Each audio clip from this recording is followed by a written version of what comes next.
Oke, ini gimana kelihatan? Aman Pak Henry. Bisa Saya kita tadi pagi, iya, kita di sana jam berapa?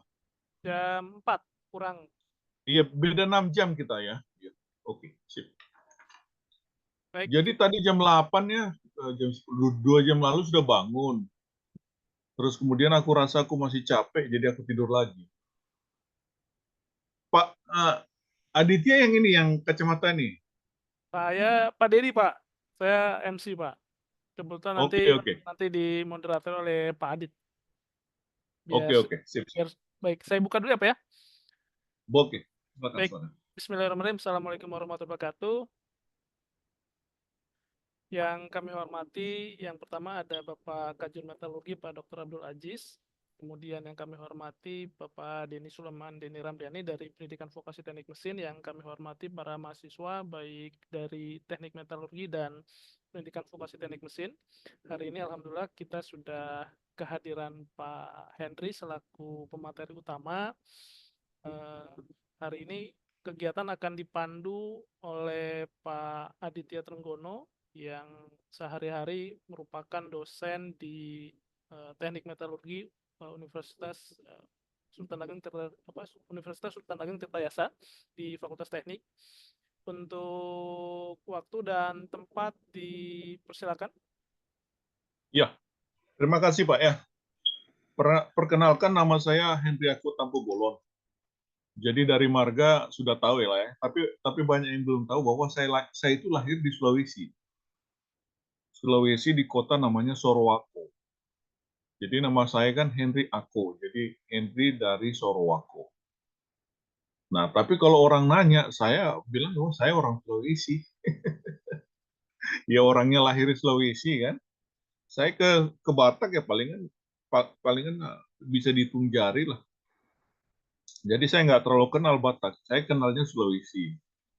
Terus kemudian saya SMA di Jogja, terus kemudian kuliah di Bandung. Jadi gitu. Terus kemudian saya merantau ke Norway.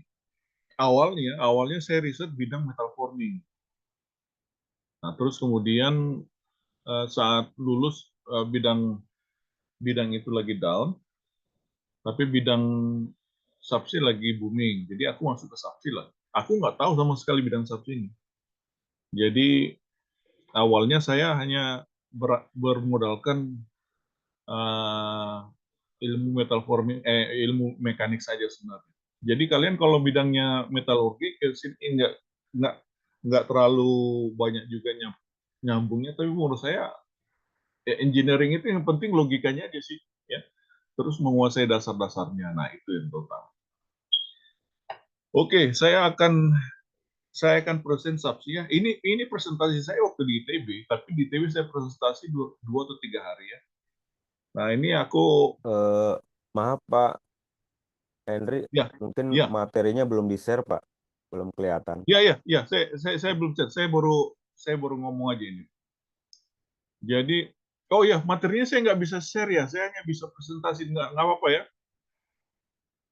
Karena nggak apa-apa, nggak apa-apa Pak. karena waktu di ITB pun saya nggak share karena saya bilang sama mereka bahwa ini materi training saya. Saya nggak bisa share ke kalian. Karena itu itu polisinya. Jadi apa namanya, kebijakan perusahaan kan. Jadi kan saya nggak bisa share materi. Tapi ya saya bisa ajar seperti ini ya. Itu aja dari saya. Jadi yang penting diambil ini aja ya. Diambil intinya aja sebenarnya. Oke?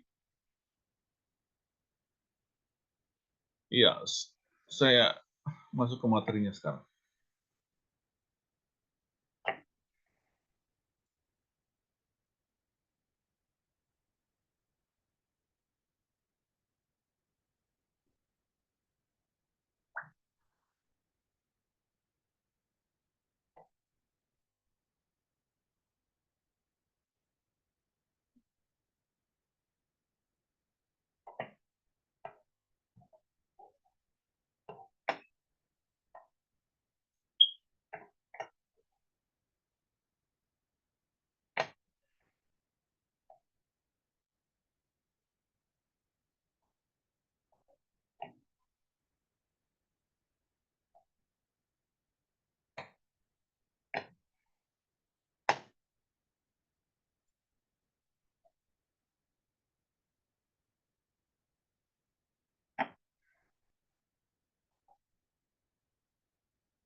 Ya, sebelum saya mulai ya, saya itu janji ke Pak Aditya tahun lalu sebenarnya berikan presentasi, bukan ini mungkin ya, tapi waktu itu saya kena stroke, jadi saya itu hampir mati.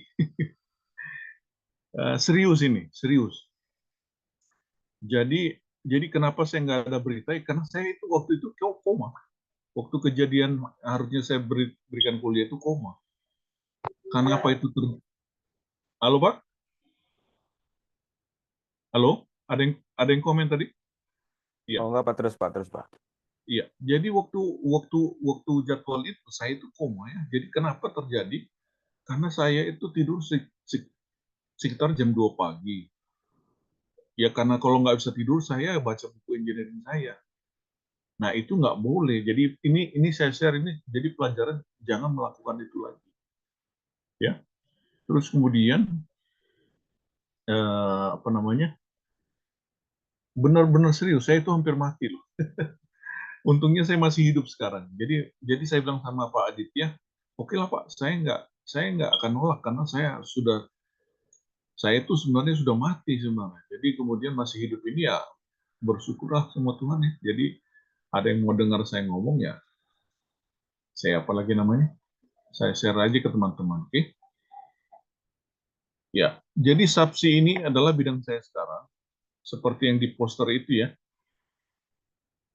apa namanya? eh,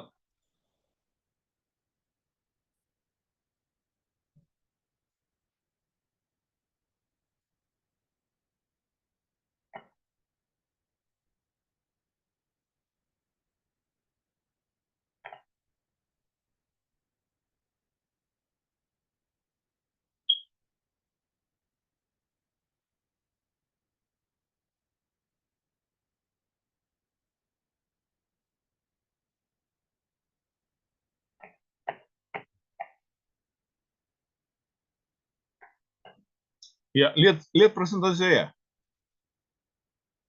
Halo Pak Aditya. Belum Pak. Eh, oh, bukan kelihatan ya. Coba Danang di itu di dipastikan settingannya Danang.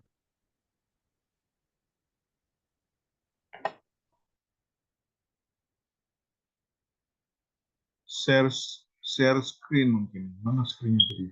Sudah Pak, sudah saya ini. Sudah bisa. Tadi Pak Aditya memang janjian sebelum ini. Aduh saya benar-benar ketiduran, sorry banget ini. Udah di share screen nggak Pak? Soalnya di sini belum kelihatan tuh Pak.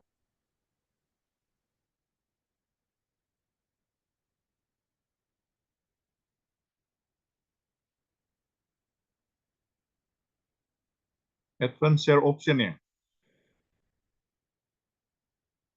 All participant sudah, multiple participant sudah, all participant sudah ini.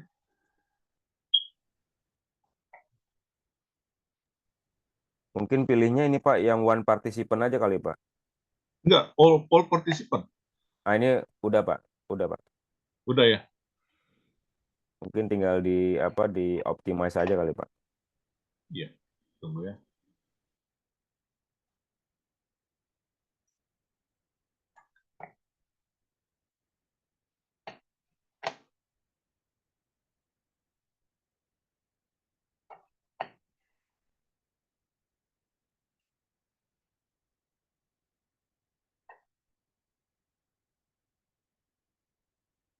Aduh.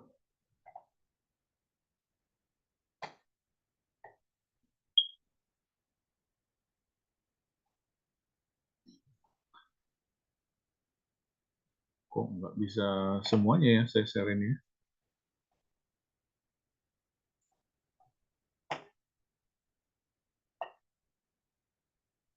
Pak Dita ini screen-nya kok nggak bisa share screen all ya? Ininya kok nggak bisa Oh. diperbesar ya? Atau mungkin tuh Gimana Pak? Hmm,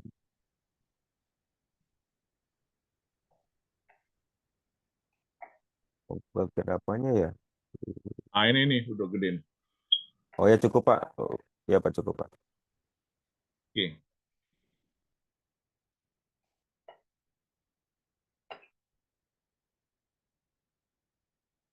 Ya.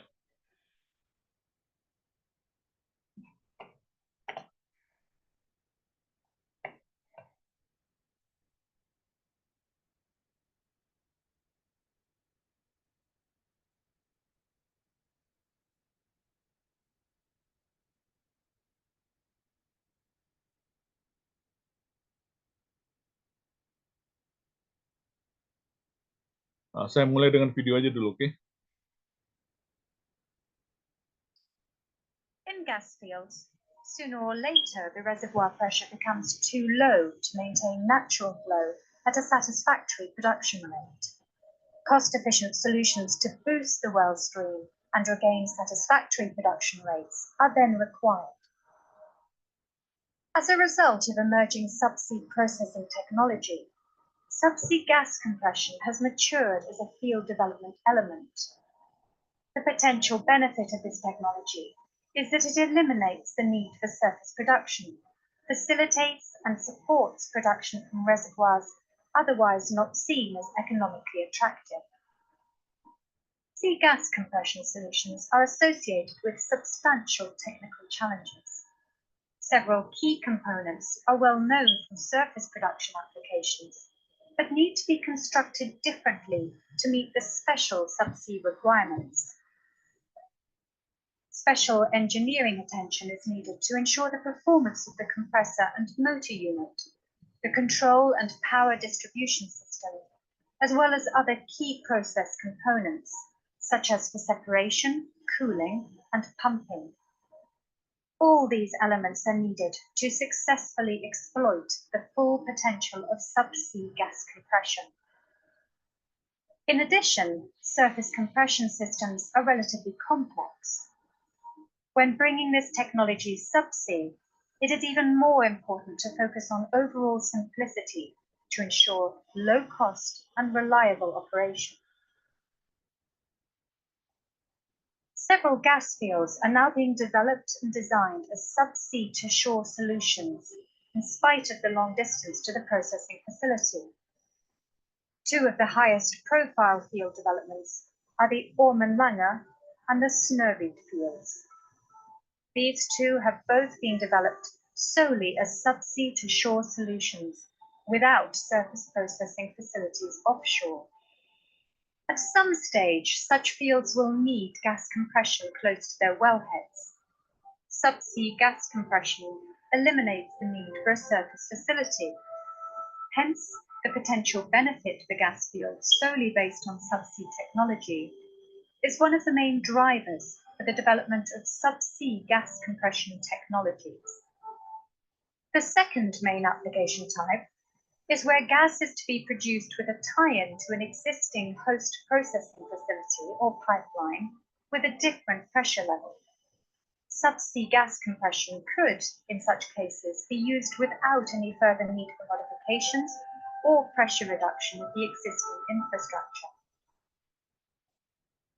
Subsea gas compression is an emerging technology that can give great benefits as a field development tool.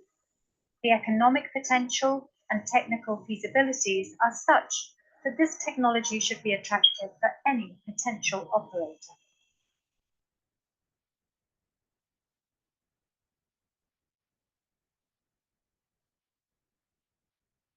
Ya. Jadi subsea intinya adalah struktur di bawah laut yang biasanya kan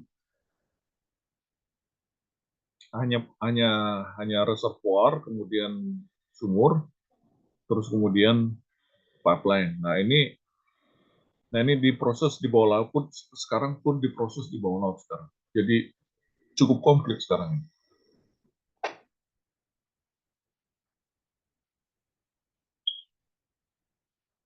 Ya, ini dia. Jadi ini ini satu template. Jadi di bawah ini misalnya satu satelit structure ini, di bawahnya ini ada sumur. Ini pokoknya sumur. Ini ada Christmas tree, di bawahnya ini sumur. Di bawahnya ini sumur. Nah, ditransfer ke template ini. Terus kemudian template ini kemudian ke ini namanya UTI. Terus ke vessel, ke FPSO. Ini namanya FPSO ya. Nah, terus kemudian kalau kita lihat struktur lepas pantai, nah ini namanya top structure. Ya. Oke. Jadi kalau ada yang menanya, ditanya aja langsung ya supaya saya ngerti bahwa saya ngajarnya bisa gitu ya. Mungkin saya ada yang ketinggalan, mohon dimaklumi aja. Jadi kalau ada yang kurang dimengerti langsung ditanya aja. Oke? Ya. Nah ini dia. Ini manifoldnya. Nah jadi kalau yang hadir di sini orang mechanical atau orang metalurgi, nah ini dia. Ini semua full metalurgi dengan material, mechanical. Ya. Jadi ini saya present di sini, saya bilang Pak Aditya, saya tetap mau. Saya berutang waktu itu meskipun saya nggak sanggup, tapi saya sekarang sudah bisa sekarang. Nah, jadi kalau ada yang bertanya pelajaran di kuliah apa gunanya? Nah buat produk-produk seperti ini, yang sekarang yang bidang saya geluti dulu adalah bidang saya di applied mechanics ya. Jadi di bidang hilirisasi material. Jadi waktu itu saya riset buat hidroaluminium Norway. Ya saya terus terang waktu sebelum ke Norway saya nggak tahu riset saya seperti apa, akan riset seperti apa. Ya sudah ternyata saya dapat riset di perusahaan aluminium nomor 3 terbesar di dunia. Wow, saya terus terang seperti mimpi aja. Orang metalurgi atau material yang di sini kan pasti kenal buku Dieter kan? Halo? Ya, Ya, Pak Dieter. Iya, itu buku bagus banget. Jadi kalian kuasain lah buku ini. Karena sekarang ya yang saya lihat di Indonesia itu kaya banget, kaya banget.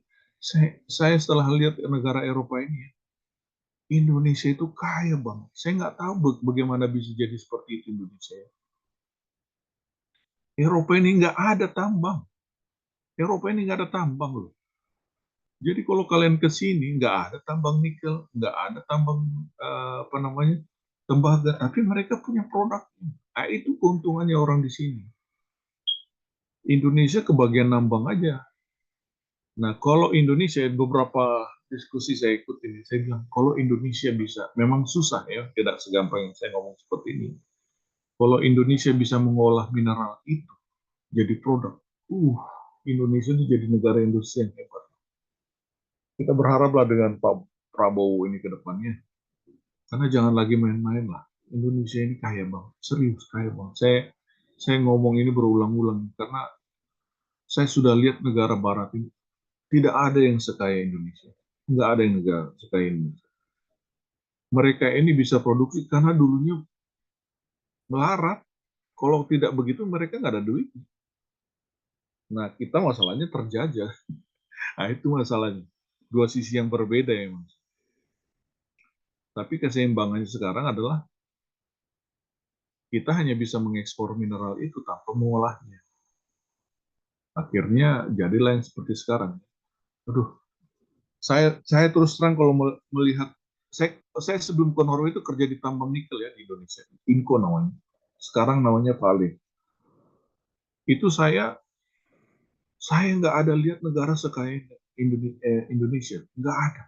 Terus terang saya nggak ada lihat. Jadi kalau ada seperti ini karena mereka dulunya nggak ada pilihan bagaimana mereka bisa memproduksi terus diproduksi dengan bagus tanpa ada ini terus kemudian tanpa ada korupsi terus mereka jual teknologi ini ke negara lain. Jadi saya telah mengerjakan subsidi di 3 benua. Jadi di Eropa, di Afrika, dan di Asia. Termasuk di Indonesia ada yang saya pernah kerja. Kalau kalian pernah dengar namanya jangkrik, nah itu. Oke, saya lanjut lagi. Jadi ini adalah manifoldnya, ini adalah template-nya. Template-nya ada foundation di bawahnya. Jadi apa namanya? Seperti di sini manifold digunakan untuk mengumpulkan aliran dari beberapa sumur, kemudian mendistribusikannya dan mendistribusikannya. Jadi dari sumur itu masuk ke sini. Ini manifoldnya ya. Ini template-nya. Ini foundation-nya. Jadi ini di bawah sini tanah. Jadi dari sini ini ke sumur. Ini ke sumur.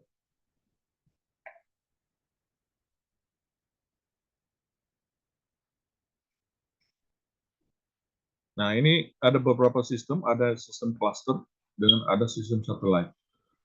Satelit itu ada di sini structure seperti ini. Terus kemudian di sini ada manifoldnya.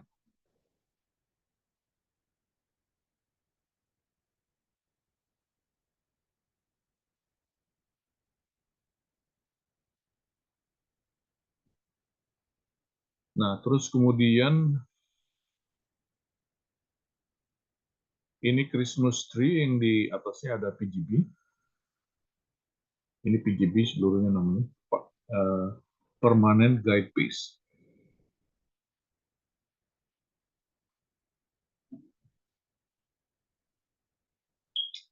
Jadi kalau kita nemukan sumur, nah terus kemudian itu kan orang petroleumnya, terus ada dari reservoir berapa potensial minyak yang ada di dalamnya, terus kemudian mereka mikir apa yang harus dipilih sistemnya, satelit atau apa namanya, ada satu sistemnya itu satelit dengan cluster.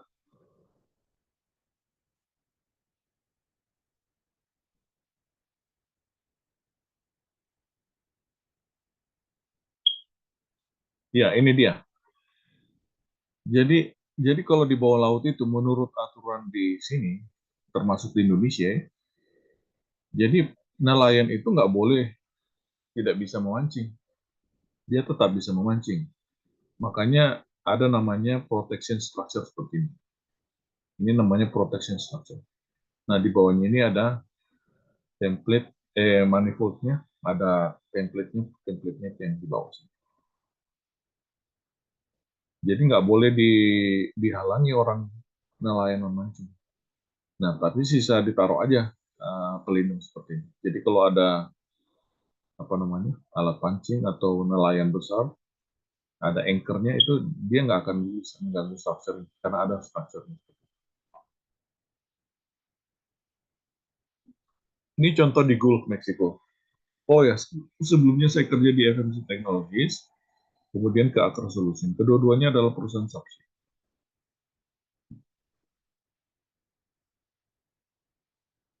Nah, di sini kan no fishing activities, cluster development. Oke, tadi kan ada apa namanya satelit dengan cluster kan. Nah, ini cluster development. Ini apa namanya shallow water, jadi nggak terlalu dalam. Nah, terus kemudian fishing activities nggak boleh. Jadi kalau kalian lihat sini, fishing activities nggak boleh.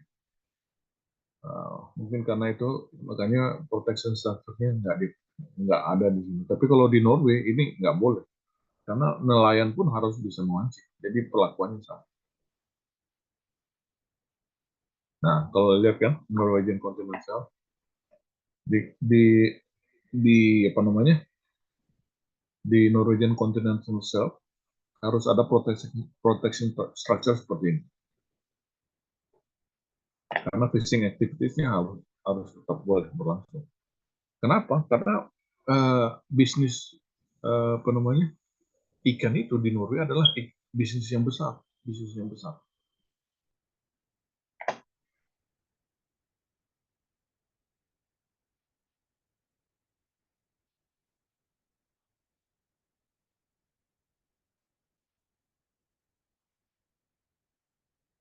Ya ini, nah kalian lihat ini kan, ini dari bawah sini adalah sumur, ini template manifoldnya, terus dikirim ke, namanya ini adalah FPSO, Floating Production and Storage Unit, FPSO, Floating Production and Storage, kok O-nya apa ya? Lupa. Ya itu.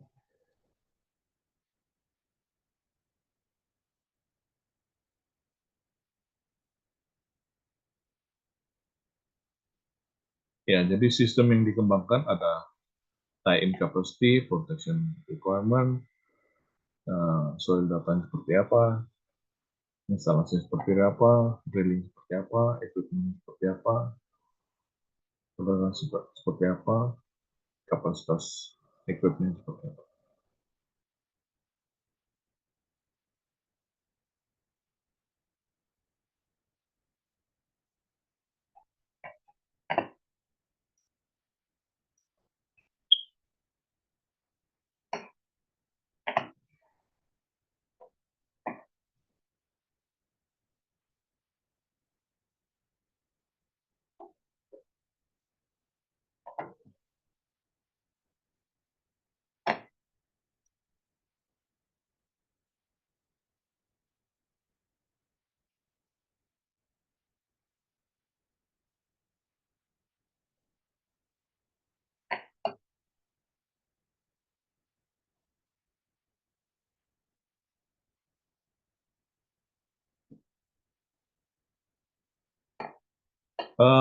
Tadi ada yang nanya dari presentasi saya yang pertama tadi.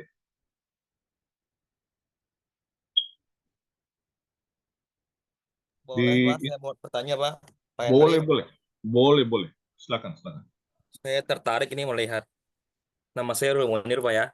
Saya Iya. juga alumni dari Teknik Mesin, Pendidikan Teknik Mesin. Saya juga mahasiswa Pak Dedi. Saya ingin Iya. bertanya tentang subsidi teknologi ini. Saya juga melihatnya bagus ini, Pak ya, pengembangan ini. Ini kira-kira, Pak, untuk kedalaman ini berapa ya, Pak? Dan ini masalah tantangan yang dihadapi di bawah laut ini apa kira-kira, Pak? Yang Ya. menjadi masalah dan tantangan itu, Pak. Terima kasih, Pak. Terima kasih, Pak Koire. Jadi, subsidi ini sampai kedalaman 10 kilo pun dia ada yang pernah, nggak tahu nanti kalau kita dapat tutasnya ini, ada yang sampai kedalaman 10 kilo seperti itu.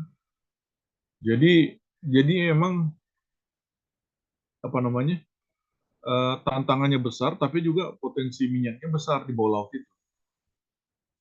Nah, kalau yang di darat itu, yang dapatnya rezekinya besar adalah yang di Middle East. Nah, itu enak itu. Itu reservoirnya hanya 10 meter di bawah tanah, apa namanya, di bawah permukaan tanah, dapat dia minyak. Kalau di Eropa ini harus 10 km ngedrill baru dapat. Nah, itu bedanya, Pak. Nah, mereka makanya mikir, bagaimana buat structure, bagaimana buat proses yang rigid ya, di mana nggak harus setiap saat mereka harus ke bawah laut gitu ya. Mereka sisa buat reservoir sekali apa namanya ngalir kan, sisa mengalirkannya ke pipeline dan sebagainya. Indonesia ini potensinya gede banget. Saya nggak tahu ya Indonesia jadi pengimpor. Memang terakhir yang saya ikuti adalah kita kekurangan potensial apa namanya sumber minyak yang ditemukan di Indonesia. Jadi apa namanya sumurnya itu banyak yang kosong sudah ya, tapi potensial sumurnya sudah nggak ada lagi. Nah itu yang di Indonesia. Nah di Norway ini nggak tahu lah bagaimana ya. Mungkin waktu dunia diciptakan ini, daerah sini, ya itulah banyak fosil-fosil ikan di sini yang saya saya nggak terlalu tahu, prosesnya.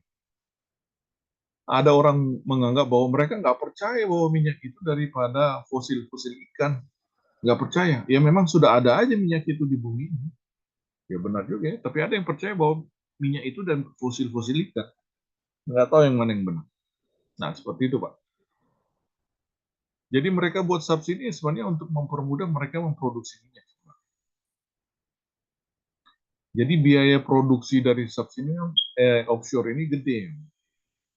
Makanya negara Arab itu, negara Arab itu sisa ngebor aja 10 meter dapat nih. Bayangkan ya di Norway ini mereka harus buat seperti ini, ditransport, biaya operasinya besar. Nah, tapi ya harus kayak gitu lah untuk dapat. Kalau enggak ya nggak ada minyak mereka. Kalau nggak ada minyak ya makanya harapan sisa di Middle East. Atau kemudian renewable. Tapi renewable kayaknya kandas mimpinya karena Trump menang. Nah, itu dia. Memang politik ini luar biasa lah ya. Ya, ada lagi. Ada lagi, Masih, Pak. Pak. Oke. Saya lanjut ya. Eh, ini template di notice. Sorry. Norna, ya seperti ini. Boleh, saya kok belum nemu presentasi yang saya harusnya presentasi.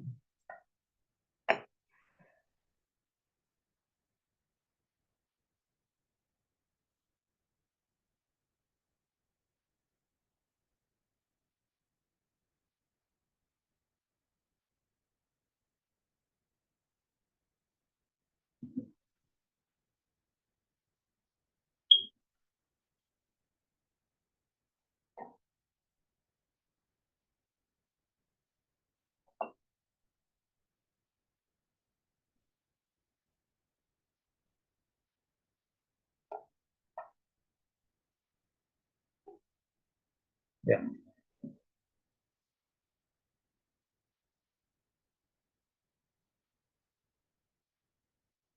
Nah, jadi ini lihat ini ya, on template and cluster foundation. Jadi tadi saya jelaskan ya. Jadi ada dua sistem on template dengan on cluster.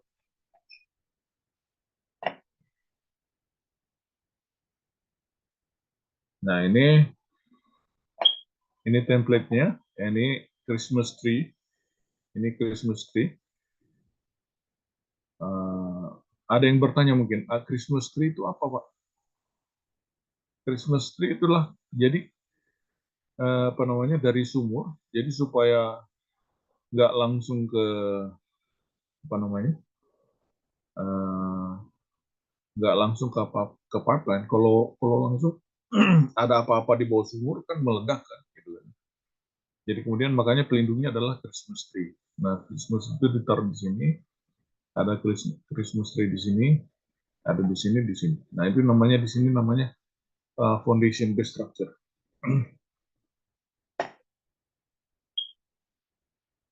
Nah, di bawah laut seperti ini kondisinya. Nah, kondisi tanahnya itu nggak seperti tanah datar, ya di bawah laut itu ya seperti ini.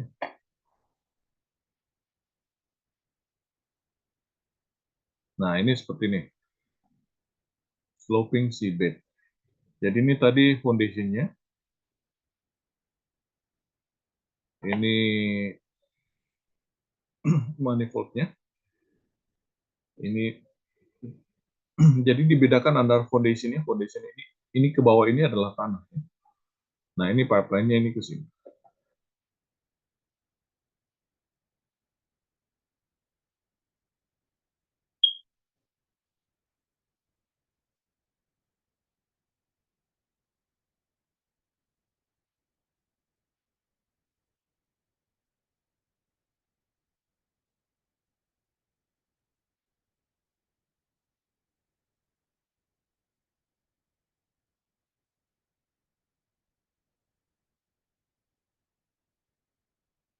Oke.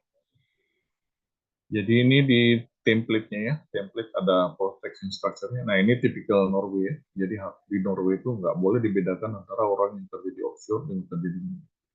Karena industri ikan itu juga adalah industri gede di sini.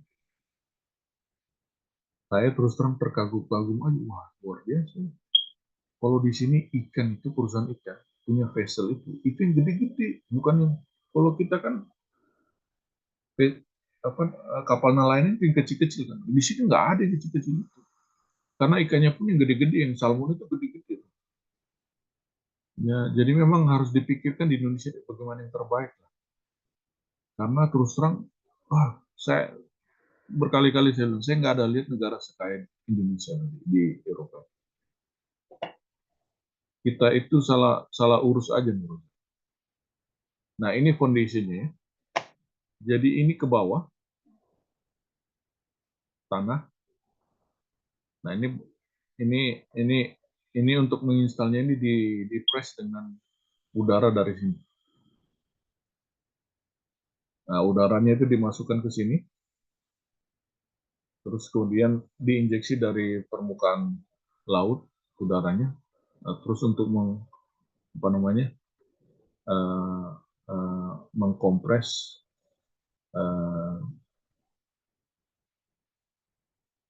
apa namanya foundasinya bisa masuk ke dalam tanah. Yang pernah saya ikutin ya, kalau di Eropa ini rata-rata 20 meter, palingan sekitar itu, maksimum 30. Tapi pernah saya kerjain sampai 50 meter ini. Nah itu di daerah Caspian Sea. Semakin lunak dia semakin ini foundasinya ini semakin panjang.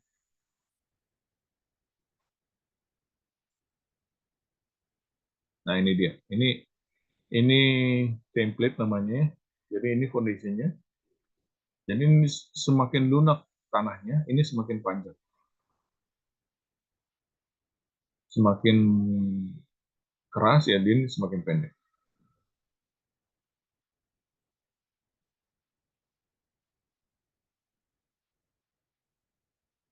Oke. Nah ini foundationnya. Ini foundationnya, terus kemudian ini protection structure.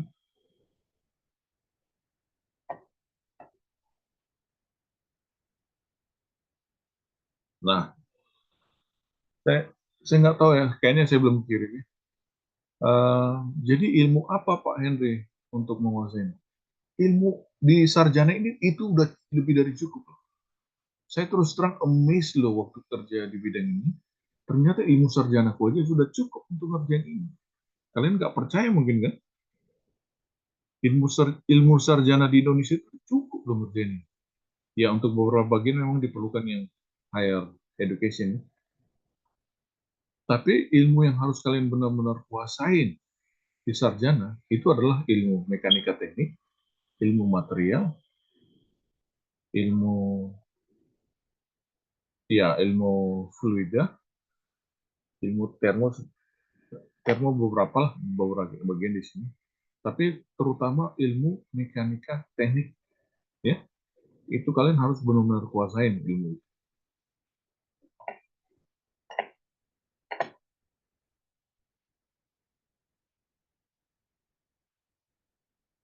Nah, terus kemudian apa namanya?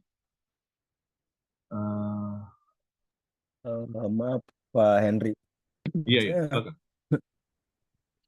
Kan kita sering lihat itu Pak ya, apa tuh yang kilang minyak tuh Pak, ada Iya. pengeboran minyak lepas pantai. Nah, apakah ini sama Pak pembahasannya atau itu struktur yang berbeda gitu Pak? Selagi masih di lepas pantai ini sama. Ini teknologi terkini yang digunakan sekarang. Beberapa sumur di Indonesia itu masih hanya pakai sumur terus kemudian pipeline. Nah, itu sudah nggak lagi digunakan di Eropa atau di negara lain. Karena itu akan high cost. Ya. Nah, kalau ini teknologi terkini yang digunakan sekarang di operasi migas. Berarti bedanya di mana Pak tadi Pak? teknologi apa namanya perbedaan teknologinya Pak dengan Iya, yang mungkin yang konvensional? lama, ya, yang lama itu jadi dari sumur minyak, terus dia taruh hanya apa namanya,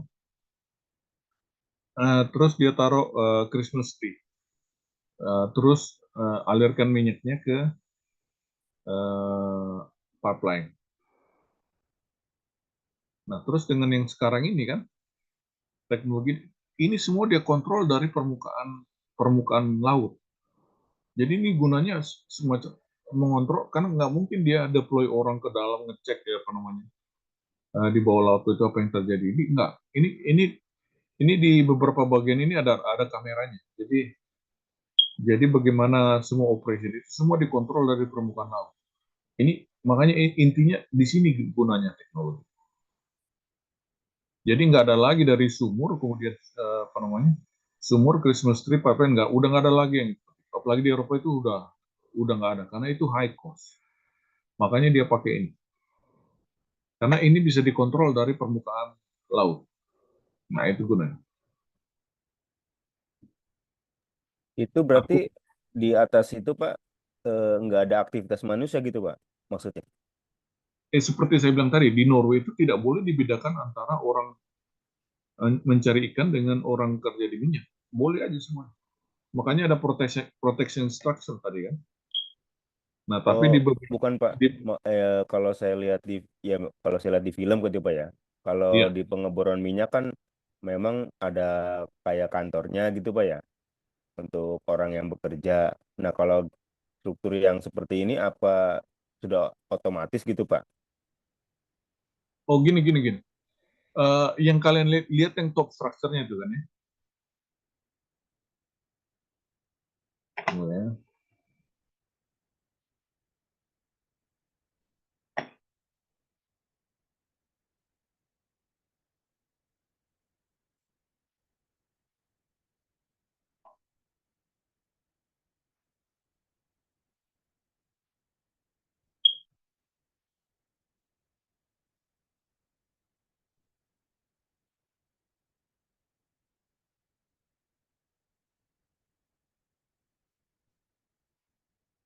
Nah, coba ini.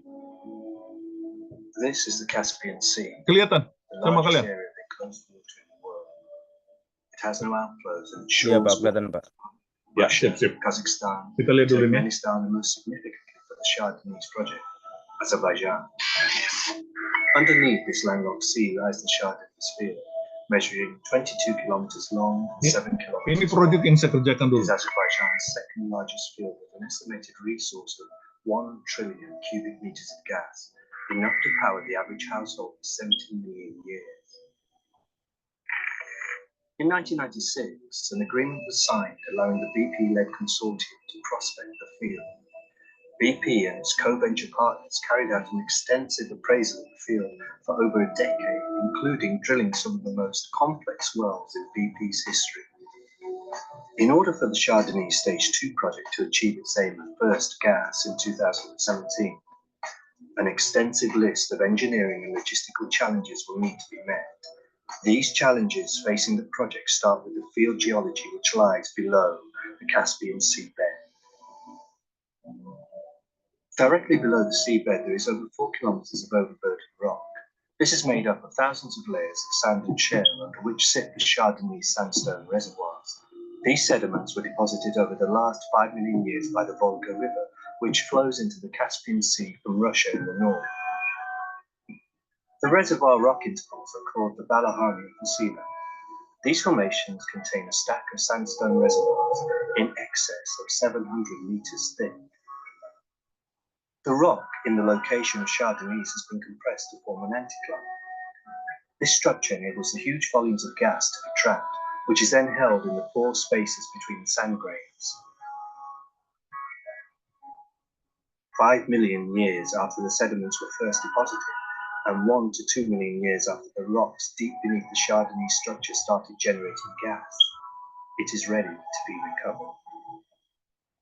In order to do this, the Shah Deniz Stage 2 project will design a complex network of facilities that will be fabricated in Azerbaijan and around the world and pieced together on the seabed to develop the field. 2014, the subsea clusters will be installed. A total of 6 clusters. These will be positioned around the perimeter of the field and will access gas and condensate from the further reaches of the reservoir. In 2015, the 550 kilometers of flow lines will connect the subsea clusters to the topsides, a process that will take nearly 18 months. They will be reeled onto the seabed under tension.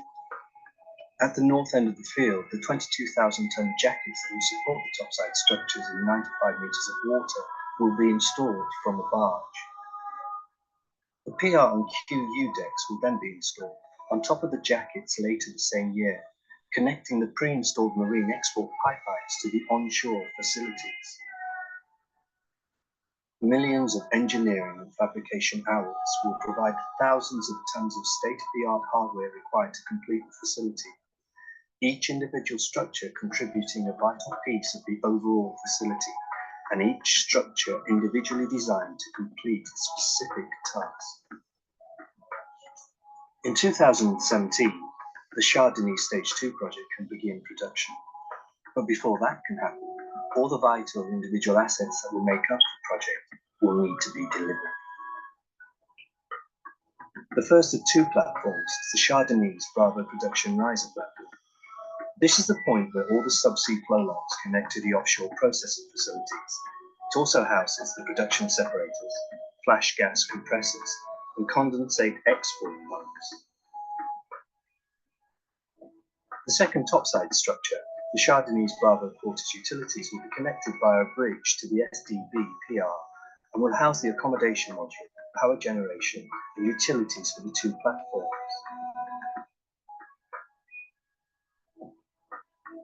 Supporting each of these topsides will be a 22,000-ton steel jacket.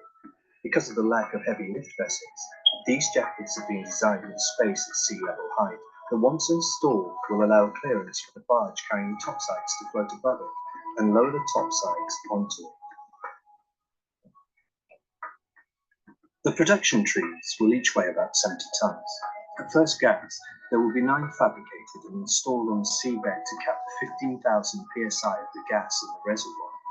Each will contain the valves required to manage the huge pressures of the gas and condensate traveling to the surface from the reservoir 4 miles below. There will be 12 subsea manifolds, 2 for each subsea cluster acting as the central hub for the trees. They will weigh around 500 tons each. All the structures will be installed by local vessels such as the Derek Barge Azerbaijan or DBA, including the manifold, which will be installed on the seabed to depths of up to 500 meters. It will be winched from the DBA to the seabed.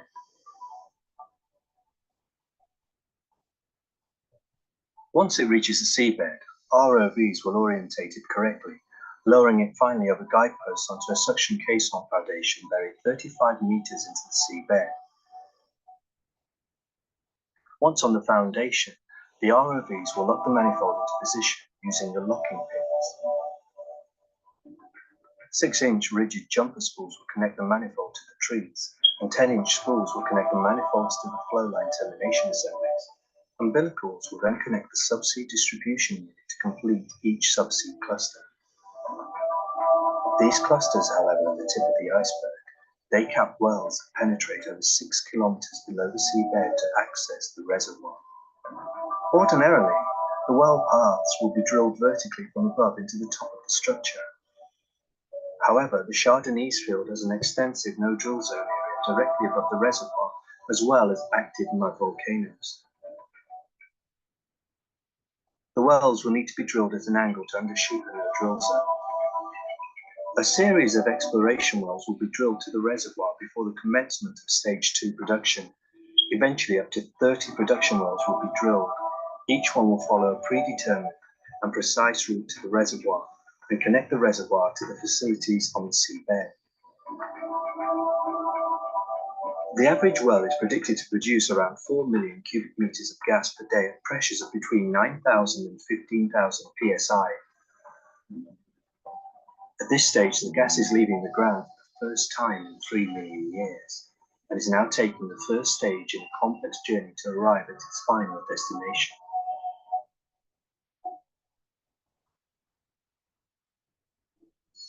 The first stage it will encounter in this journey is the subsea production system.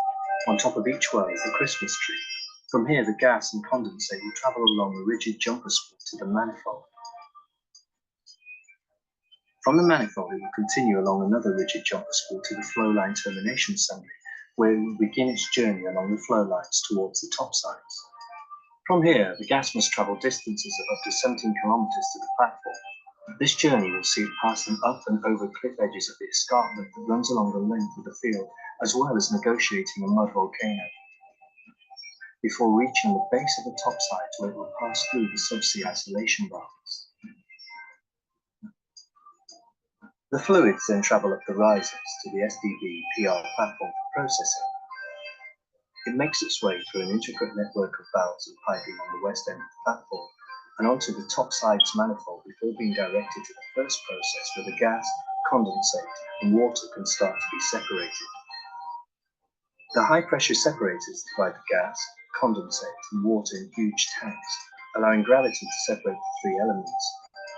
The condensate and water sink to the bottom and the gas is then taken off.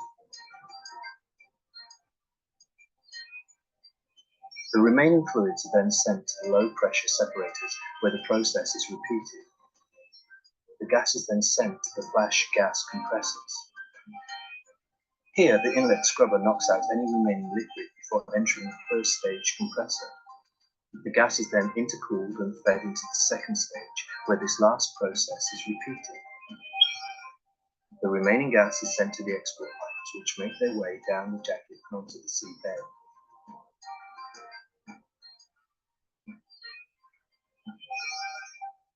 These marine pipelines export the separated gas to Azerbaijan for further processing.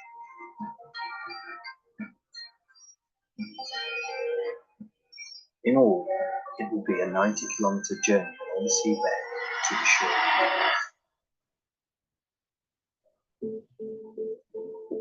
For the final 6 kilometers of their route, the export lines will be trenched into the seabed to avoid local shipping routes and to allow a gradual incline towards the shore where they will make their way to the Sangashal terminal.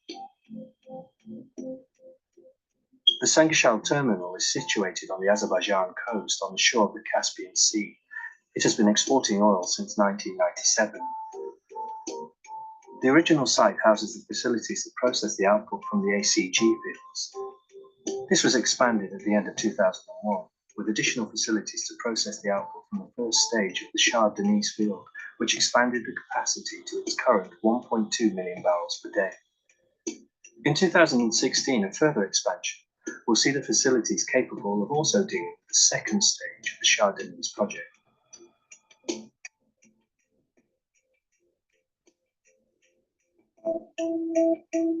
Aside from the main processing, the terminal also houses the utilities, main power generation, gas metering, export compression, condensate storage, and at the far north end, the flare.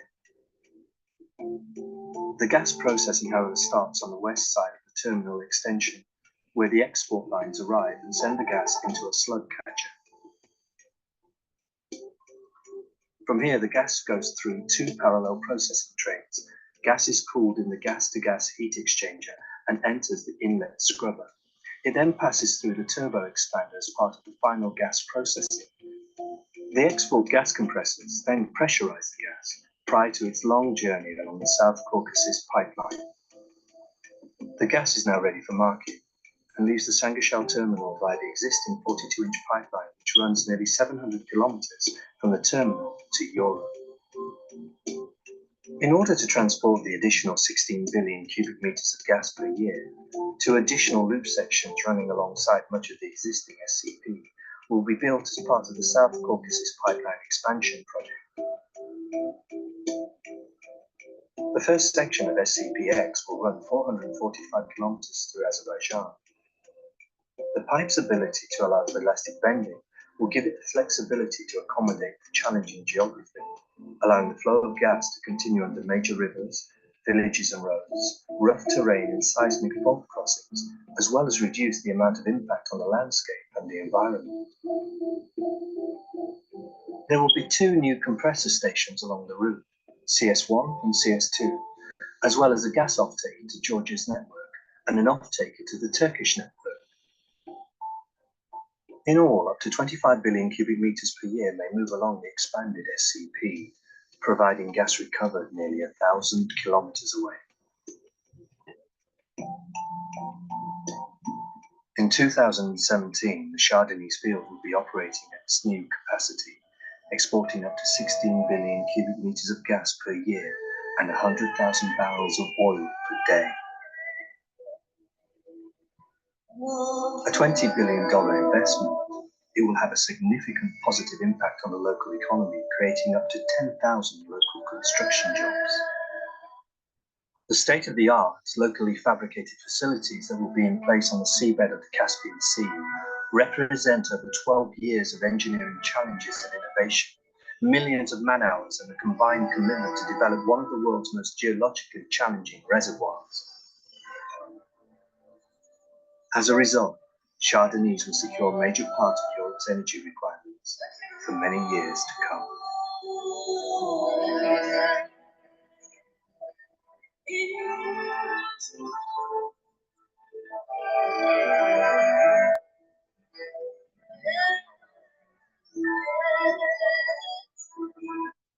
Ya, mudah-mudahan introduction-nya cukup bisa menjawab ya bagaimana proses minyak itu diambil ya. Ini, oh ya, kita course-nya jadi 45 menit course-nya, 15 menit pausanya. Jadi ini udah lewat tapi nggak apa-apa. Jadi sisa 5-10 menit saya pause ya. Oke, jadi kita pause dulu 10 menit, oke? Halo? Oh iya Pak. Ya, sip. Itu Ya, 10 menit lagi balik lagi, oke? ya Pak, silakan Pak.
Halo Pak Aditya. Iya Pak Henry. Iya. Semoga tadi introduksinya, videonya cukup bisa memberikan gambaran ya. Halo, ada komen dari video tadi. Karena Mungkin ini Pak, ini tadi ada alumni sih Pak, ya, nitip pertanyaan. iya, Jadi saya bacakan ini apa terkait pipeline subsea. iya. Apakah pernah atau bisa menggunakan pipa spiral Tuh, dalam pipa spiral kurung itu apa ya? eh, yang notabene jauh lebih beresiko ketimbang pipa las lurus seperti HFW atau LSAW. Oh, Mungkin mereka nggak pakai yang spiral, yang biasa aja. pakai yang apa namanya metode biasa aja Pak ya, yang Iya, apa nih pengelasannya gitu Pak ya. benar. Itu cost-nya mahal di sini seperti kayak gitu. Kemudian Pak, selain faktor lasan yang lebih panjang, kalau pakai pipa spiral, faktor apa lagi Pak yang membuat pipa spiral itu tidak direkomendasikan untuk offshore pipeline Pak? Biaya, yang terutama adalah masalah biaya. Ah, jadi Ya, penekanannya lebih kepada biaya yang lebih mahal gitu Pak ya. benar-benar.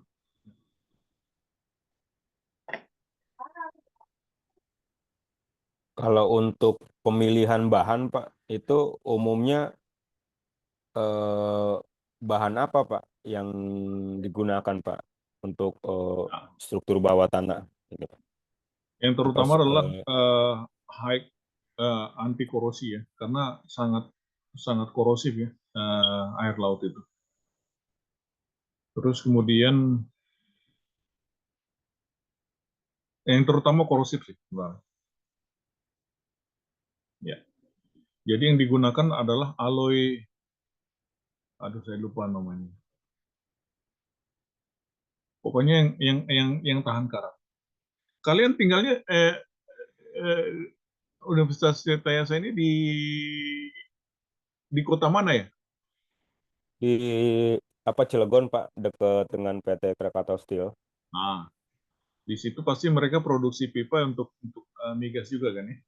Iya, iya Pak. Iya. Nah, jadi nyambung lah subsidi ini dengan orang material dengan kalau mechanical nyambung ya, orang materialnya nyambung juga. Ya. Nah, nanti saya akan cerita skill apa yang diperlukan untuk bidang ini.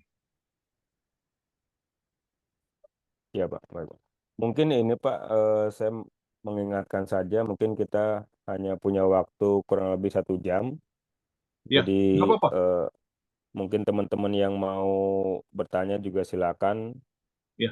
eh, Nah, jadi gini Pak Aditya, jadi kalau misalnya next time mau diadakan, saya dengan senang hati kok menjadikan waktu. Hanya memang gini, kita beda 6 jam, jadi kalian enaknya gimana lah, itu ya. Karena saya juga ingin waktu dengan anak-anak kan hari Sabtu ya.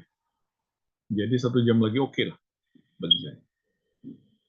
ya, ya Ya. Pak. Terima kasih Pak. Nah, Iya. dan saya menyediakan waktu jika kalian mau apa namanya uh, next time saya berusaha untuk menyediakan waktu. Oke, kalau kalian mau.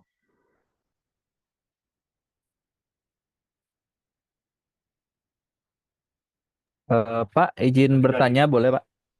Silakan, silakan. Itu kan tadi ngebahas tentang bahwa lingkungan di bawah laut itu korosif banget. Nah, tadi kan strukturnya itu gede banget dan di bawah. Nah, itu metode pengecekannya kayak gimana ya Pak? Kan biasanya ada penipisan pasti entah di luar pipa atau bagian dalamnya. Apakah itu pakai Ya, sensor khusus atau dicek periodik gitu, pakai robot mungkin atau gimana gitu Pak? Terima kasih Pak. iya. Seperti tadi di video ya, mereka pakai ROV namanya, Remote Operating Vehicle. Nah, itu untuk ngecek semuanya. Karena kalau manusia di bawah 10, itu telinganya bisa pecah. Jadi mereka pakai ROV. Jadi dikontrol dari permukaan laut, namanya ROV. Bisa, oh iya, satu lagi. Nanti karena presentasinya nggak ada, jadi kalian catat aja kata kunci dari presentasi saya, terus kemudian ngecek aja di YouTube ya. Oke, itu gampangnya ya, karena materinya saya nggak bisa share. Tapi yang paling gampang itu kata kuncinya aja kalian search, kalian catat, terus kalian cari di YouTube. Waktu di TB juga saya nggak bisa share materinya, jadi tapi mereka saya minta kata kuncinya aja kalian catat, terus kalian search di YouTube. Oke?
Oke, saya lanjut sedikit dulu ya.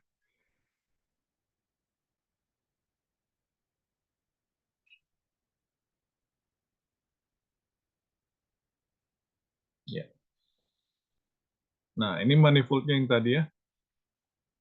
Jadi tadi seperti yang saya bilang, ilmu yang harus kalian kuasain selain material adalah ilmu mekanika material, mekanik submaterial, elemen mesin, eh, mechanical behavior material, tapi itu untuk advance saja. Tapi intinya dua itu aja terutama, oke?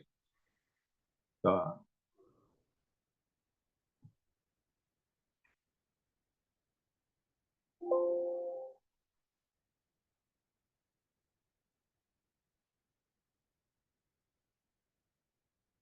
tuh.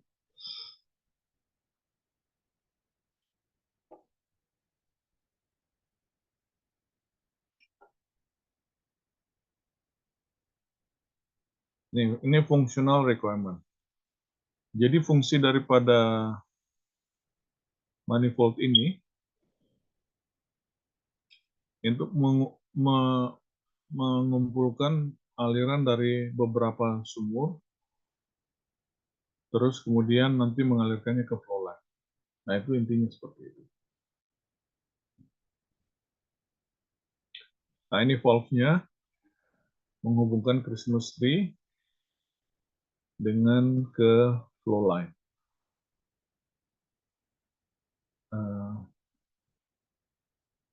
Supaya saya bisa lebih praktis ya.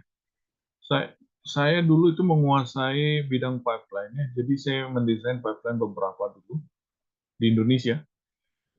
Jadi kalian harus kuasai ilmu pipeline, kemudian software-nya adalah Autopipe atau Cesar 2. Nah, coba cari aja di bajakannya, ya. Terus dipelajari. Saya dulu belajar sendiri semuanya loh. Saya belajar sendiri dulu. Jangan kalian pikir di TV saya dapat. Enggak ada seperti itu. Kita belajar sendiri. Jadi kalian juga harus inisiatif belajar sendiri ya, meningkatkan skill kalian. Oke? Tidak ada yang otomatis di ini. Di Norway apalagi, aduh, di Norway benar-benar individu banget. Jadi kalian harus bisa mengembangkan diri kalian sendiri. Nah, di manifold di dalamnya itu apa sebenarnya? Di dalamnya itu piping seperti ini. Ada large bore, small bore. Jadi dari sumur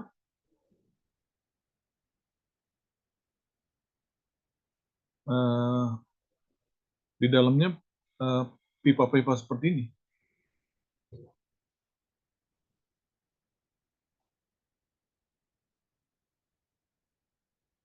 Nah, kemudian ini strukturnya. Nah, saya nggak sempat bisa berikan ke Pak Aditya ya. Tapi semester lalu saya bawa apa namanya ada bahan training abakus saya ke ITB. Kalau kalian mau, nanti kalau Pak Aditya lagi jalan-jalan ke Bandung bisa bisa minta ke sana. Kalau mau bisa ke Pak Wirat, saya bisa kasih nomor kalau mau ke Pak. Ya. Nah, jadi saya biasanya mendesain seperti ini ya dengan solid mechanics modeling itu dengan SolidWorks. Jadi kalian harus kuasain SolidWorks. Kalian kuasain komputasi dalam hal ini adalah Abacus. Oke? Jadi dua itu terus ilmunya pasti udah diberikan di universitas. Either mechanics of material, elemen mesin, menggambar mesin. Ya itu intinya tiga itu aja udah bisa apa namanya mengerjakan ini sebenarnya. Oke? Jadi kalian harus aktif mengembangkan diri kalian sendiri, oke? Nggak ada yang otomatis di dunia ini. Semua harus dengan kerja. Nah, ini lebih detail lagi. Bagaimana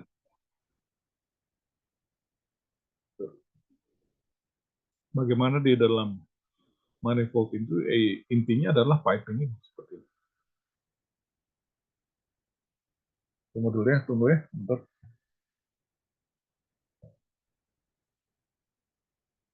Tunggu. Saya cari buku piping saya.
Nah, ini dia buku piping saya. Jadi kalian bisa catat ini dari Lipeng.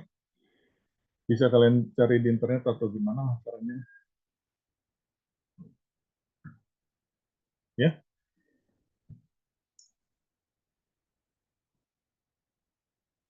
Tuh.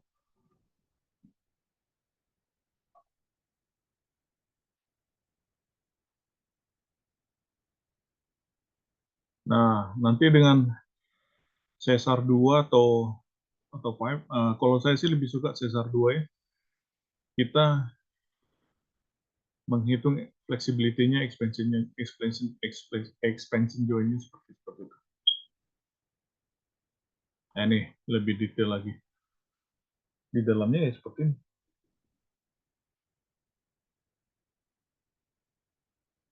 Nah, kalau ilmu material, karena saya orang mekanikal ya, Pak Aditya yang lebih jago ya.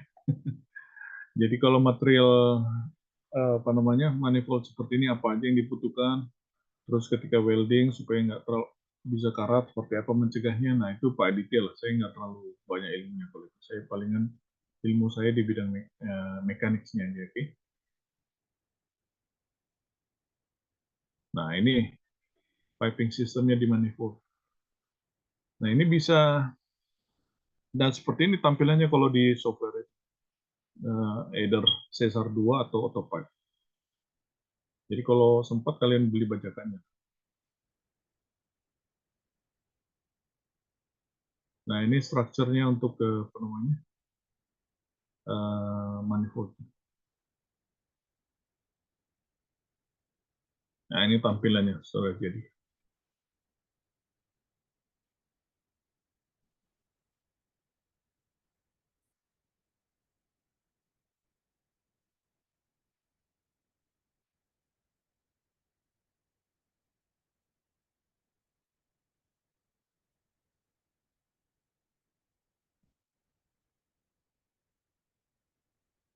Nah setelah beberapa saat kalau ditanam di bawah laut itu ya ini ya, lumut-lumut akan.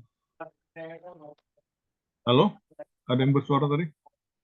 Oh, enggak Pak. Itu berarti permukaannya ada dikasih ini nggak Pak, anti anti apa tuh namanya ya? Anti bio bio apa ya? Biofouling. Ya untuk itu Pak, untuk meminimalisir tumbuhnya lumut atau hewan laut itu, atau memang dibiarkan saja gitu Pak? Dibiarkan aja, dibiarkan aja. Karena ini nggak mungkin bisa dihindari. Dan kemudian yang penting dia tidak menghalangi operation aja sebenarnya. Operation itu kan di bagian dalamnya. Kalau di bagian permukaan luar ini ya yang apa lumut atau tumbuhan laut seperti ini nggak bisa dicegah kan. Ya jadi ya bagaimana sisi materialnya, nah itu Pak Detail yang lebih jago kalau itu. Ya.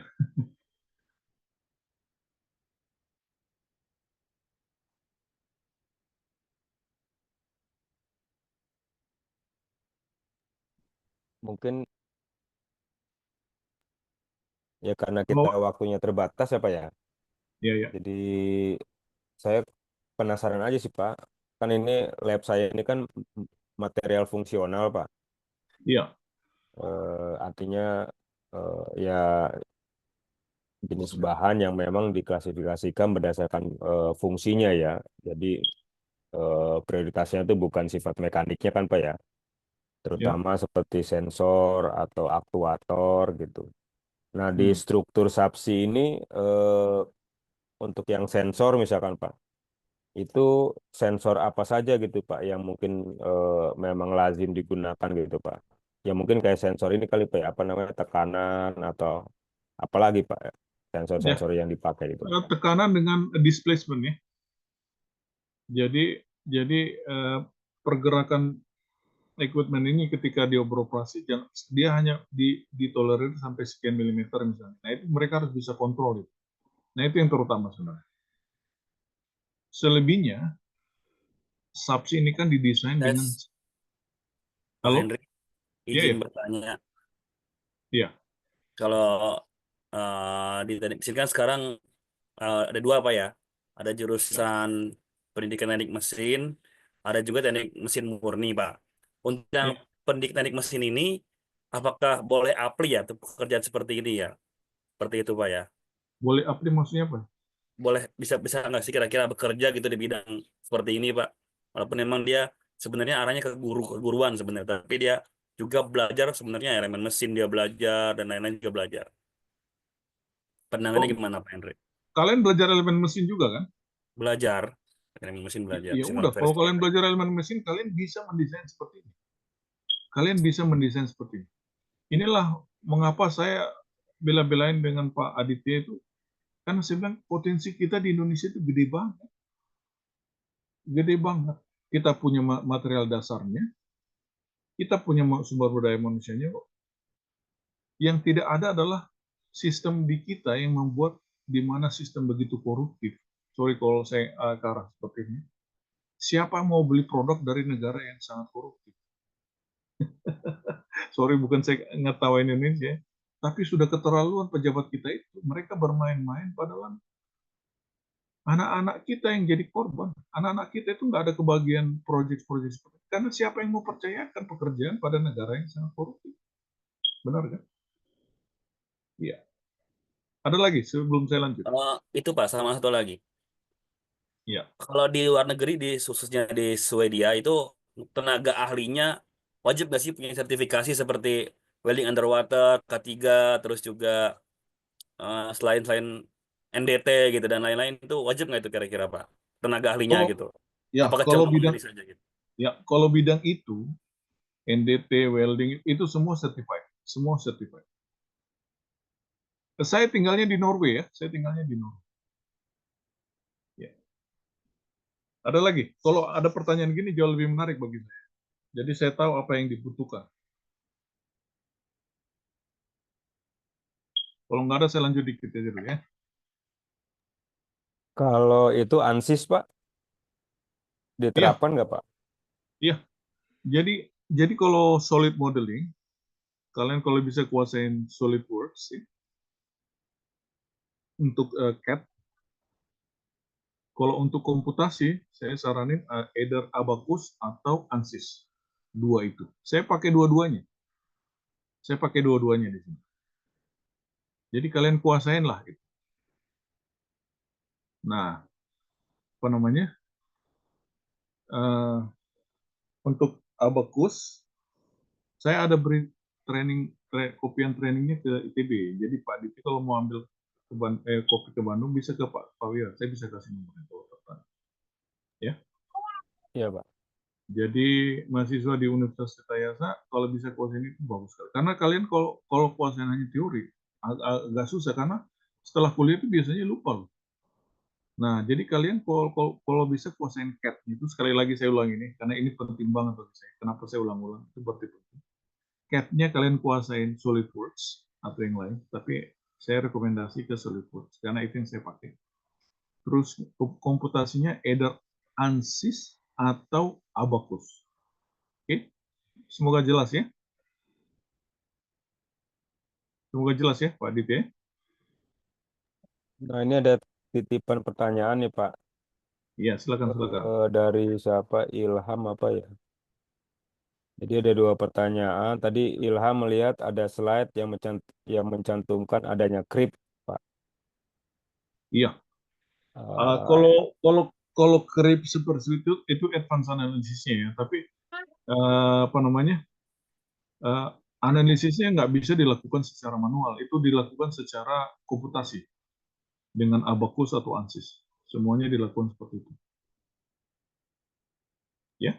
Ini krip karena apa, Pak? Temperatur tinggi atau Temperatur tinggi.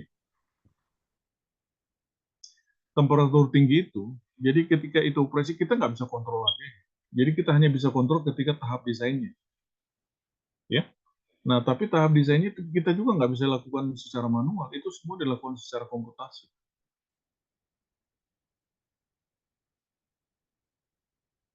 Ya. Nah, kalau Pak Henry ini, Pak, eh, apa apa ya? Saya Di mekanikalnya, di structure analisisnya. ini ya untuk fabrikasi peralatannya atau instalasi di subsinya, Pak. Saya desainnya, saya yang mendesain. Kalau Oh, jadi structure analis, kita yang mendesain iya, untuk usernya gitu, Pak ya? iya, yang gambar-gambar yang saya ceritakan tadi itu saya yang mendesain. Tapi saya pernah terlibat di fabrikasinya juga. Sebentar tapi. Karena di sini orang spesialis itu benar-benar dihormatin ya. Jadi kita kerja di bidang fabrikasi itu spesialisnya memang ada spesialisasinya di sini. Kita kerja di bidang engineeringnya seperti saya itu ada spesialisasinya. Nggak bisa dicampur-campur. Mungkin itu ada pertanyaan lagi, Pak, terkait dengan korosi air laut, Pak. Iya. Nah, mungkin yang menariknya mungkin dari sisi desainnya kali, Pak ya. Apa sih yang perlu di Kalau saya yang praktis desain ya, gitu, Pak? ya praktisnya gini. Jadi ketika mendesain seperti ini kan ada departemen materialnya. Jadi departemen itu memilih material yang tahan korosi. Nah, tahan korosi disesuaikan dengan ada supply nggak dari materialnya untuk yang kebutuhan kita seperti itu. Jadi kalau kalian di material, kalau ada mata kuliah pemilihan material. Kalau Kalau nggak di salah itu, metalurgi ada, Pak. Kalau di iya. metalurgi desain dan seleksi material, cuman ini kan juga ada yang dari ini, Pak, pendidikan teknik mesin nih, Pak. Nah, saya kurang tahu nih, Pak. Nah itu saya kurang tahu kalau di pendidikan teknik mesin seperti apa. Tapi kalau apa namanya pemilihan material itu sangat berguna. Itu sangat berguna di situ. Jadi dia yang memilih material yang digunakan apa untuk seperti material tahan korosi dan sebagainya. Apa namanya? Nah, tapi ketika itu dihitung, itu masuk ke bidang engineering, di structure analysis. Dan structure analysis itu kita menghitung ini materialnya seperti ini, dia ada kripnya dan sebagainya, itu advance analysisnya ya. Tapi subsi ini didesain dengan kondisi elastik material. Jadi tidak diperkenankan ada plastik deformation. Karena kalau ada plastik deformation ya kacau kan, nggak bisa beroperasi dia. Karena satu terdeformasi plastis, yang lain pasti terefek kan. Makanya operasinya harus dalam elastic region.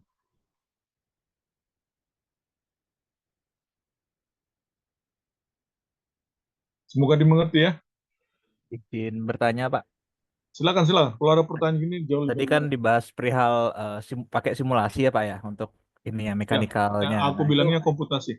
ya komputasi. Nah, itu validasinya gimana ya, Pak? Kan ini kan kalau di uji coba itu kan costnya pasti gede. Nah, itu di sana antara setelah mengkomputasi dan memastikan hasilnya itu kayak gimana ya, Pak? Memvalidasinya.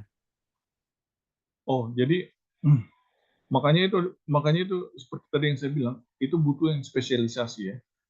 Ketika orang komputasi itu benar-benar dia harus bisa mensimulasikan seperti kondisi realnya, nggak bisa main-main.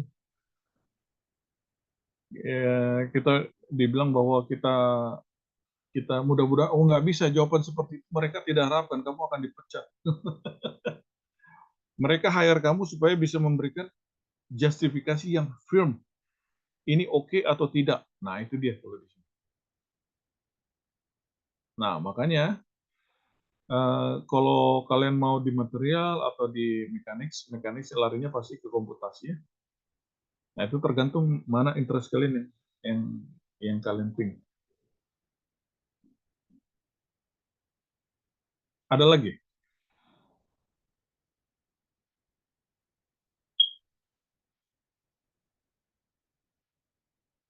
Kalau nggak ada, saya lanjut sedikit ya. Ini kok saya nggak bisa lihat bagian atasnya.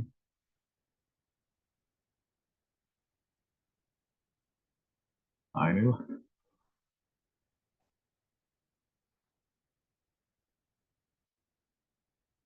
Ya. Hydraulic operated gate valves ya. Nah, ini kalau kalian lihat ya, ini model semua digambar dengan SolidWorks atau Unity Graphics atau yang lain. Tapi saya rekomendasi SolidWorks tuh. SolidWorks itu bagus banget. Jadi itu aja saya titip Pak Aditya ya. Saya dulu zaman kuliah masih pakai AutoCAD. Tapi sekarang untuk solid menggambar teknik ya pakai pakai pakai pakai SolidWorks lah kalau bisa di universitas kalian. Okay?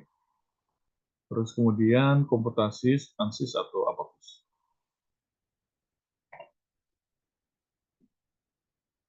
Nah,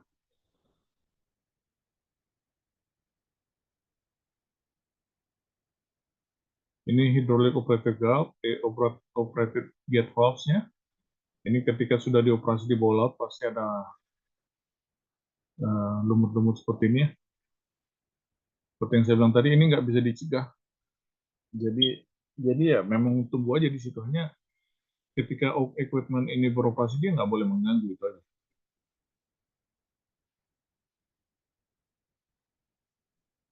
Oke, nah ini kayaknya nggak perlu menarik ya.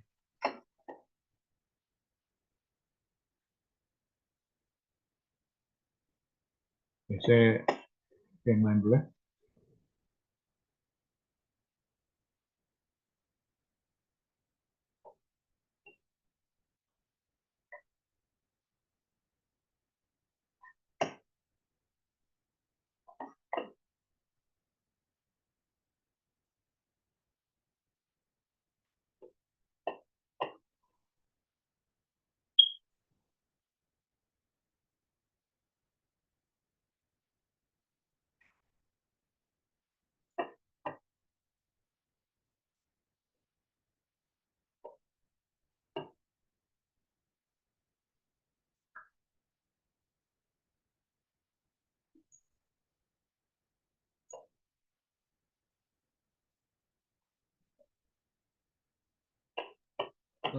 Mungkin saya bertanya lagi nih Pak.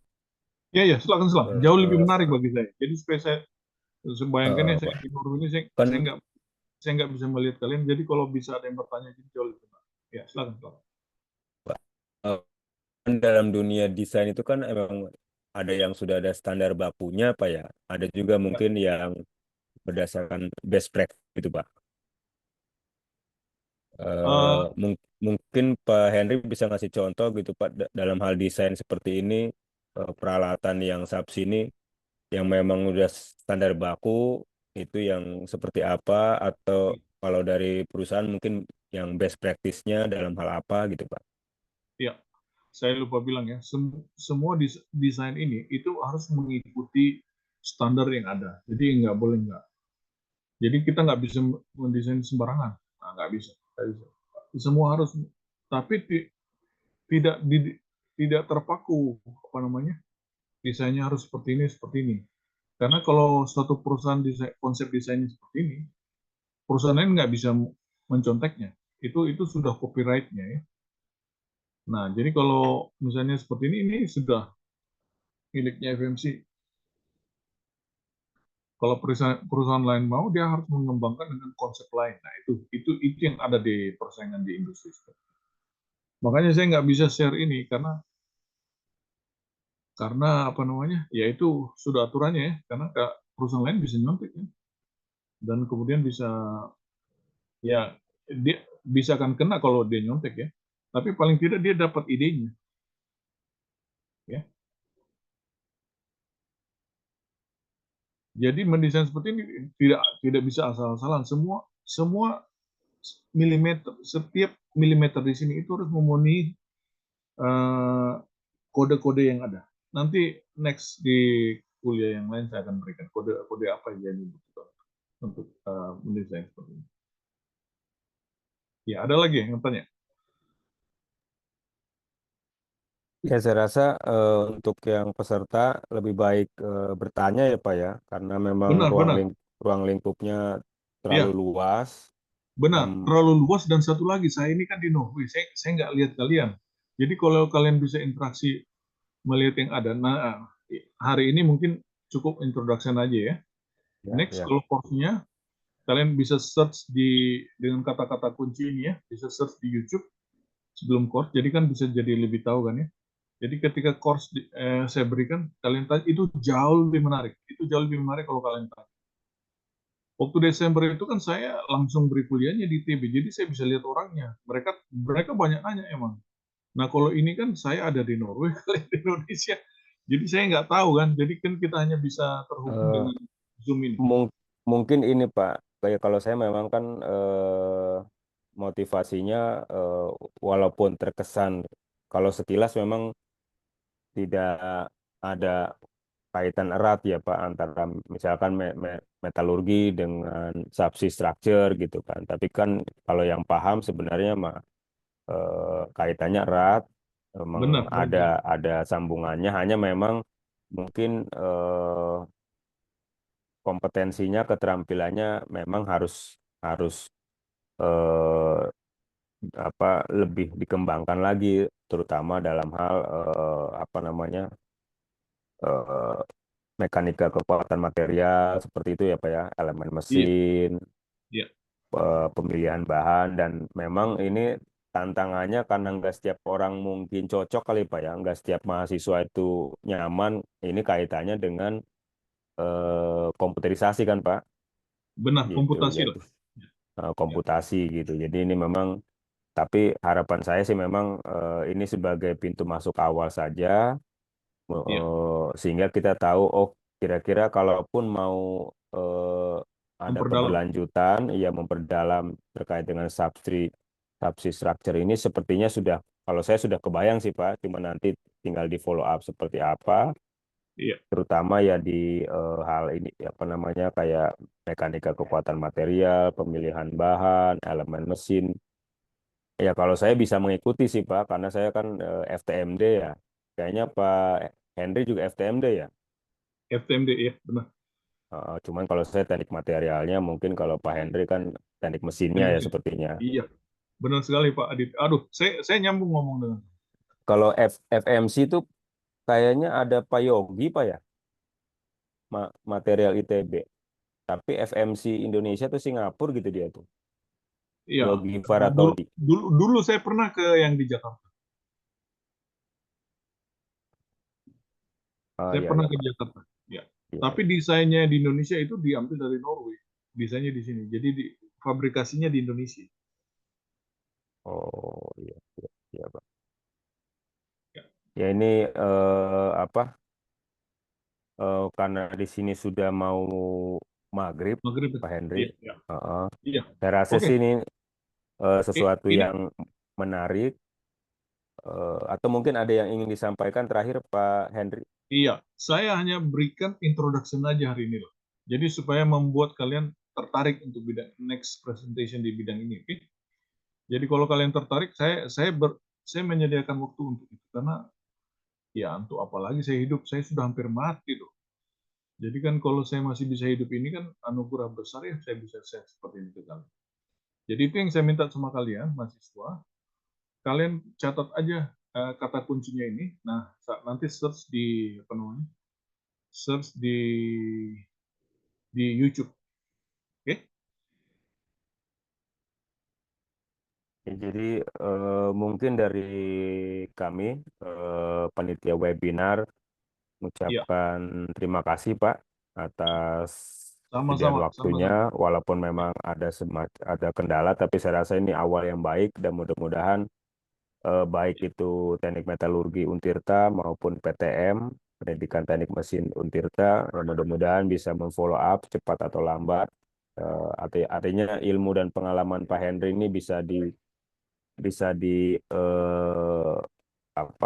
ditransfer lah ya ke Iya, iya, mahasiswa iya, supaya yaitu karena kan sekarang isunya tentang hilirisasi, tentang apa namanya ya kemandirian bangsa apa, saya rasa benar sih apa yang dikatakan Pak Henry. Nah, cuman kan perlu perlu semangat dan kerja keras dari mahasiswa gitu loh.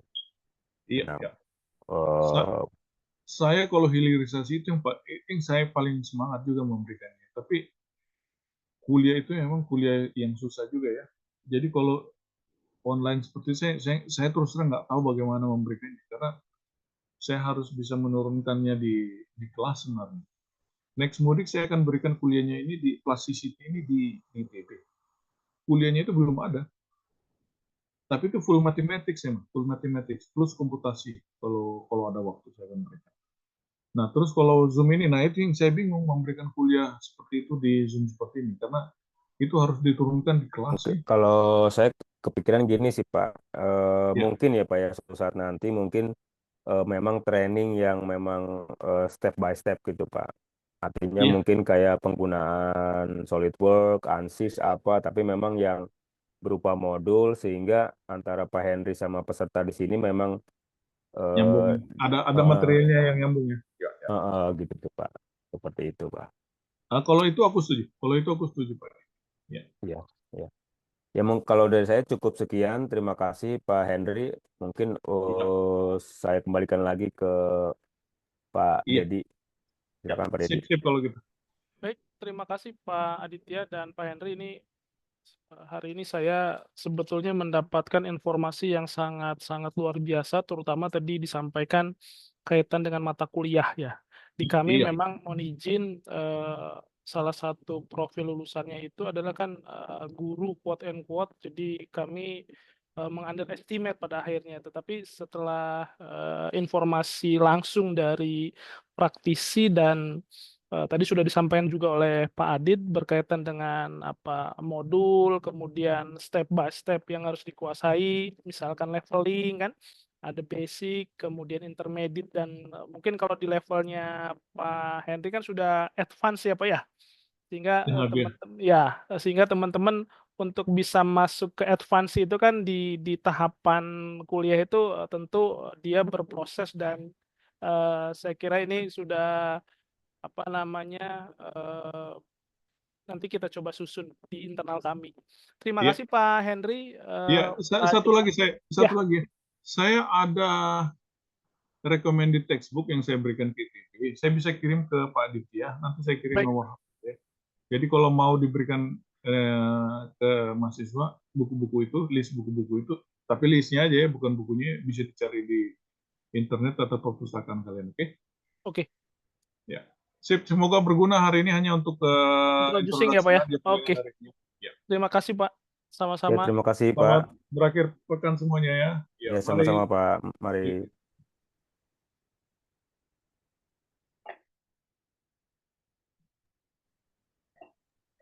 Terima kasih Pak Henry, Pak Iya, Dedi, mahasiswa, Bapak Ibu yang sudah hadir ya. iya, iya. Makasih semua ya. Ya Pak, mari Baik, Terima kasih Pak. siap, Pak. Ya, Pak. selamat berakhir pekan. Izin live. Ya Pak Dedi, makasih banyak Pak. Ya, sama-sama Pak Adit. Assalamualaikum.